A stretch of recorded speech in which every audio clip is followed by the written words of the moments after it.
Yan, tingnan nyo guys. Bagong overhaul ko, hindi umakyat yung oil dito.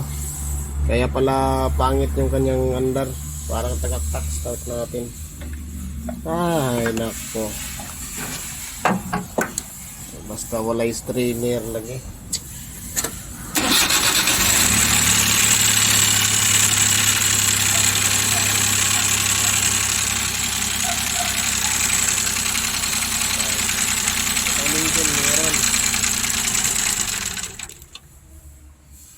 Pero may diskarte yan. May diskarte yan. Kita nyo yan. Diyan nakalagay yung kanyang bomba, isang butas na bomba para sa lahat nito. Ayan, para sa lahat. So tanggalin natin yan. Tapos hanginan natin yung kanyang ano dito. Ayan. So yun lang ang diskarte nito pag hindi umakyat yung ano.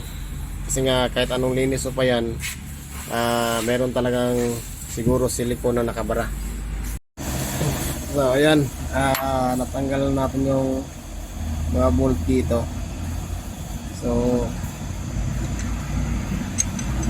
ayan. So makikita nyo yan. Yan yung pinaka-supply niya sa oil. Dapat pag in-start mo yan, may nalabas dyan na oil galing sa ilalim. Tingnan natin. Ayan, wala talaga. So gawin natin, hanginan natin ito.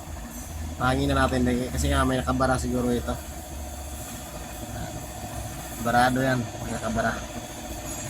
So yan ang gawin natin. Tapos mamaya tingnan natin ulit. Ayun, pinahanginan natin. So ginamitan ko lang ito ng compressor. Yan. So kung makikita nyo, tingnan nyo.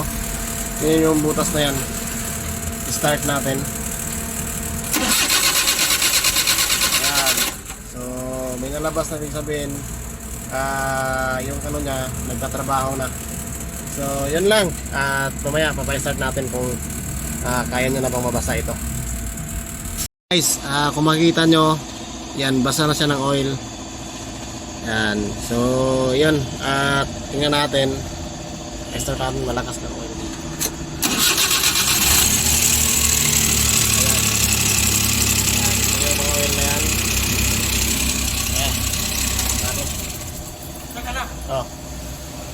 So yun lang ang gawin nyo pag ganito, halimbawa naanuhan kayo nito, hindi na kailangan baba yung head para yung kanyang butas maanuhan. Yun lang gawin nyo.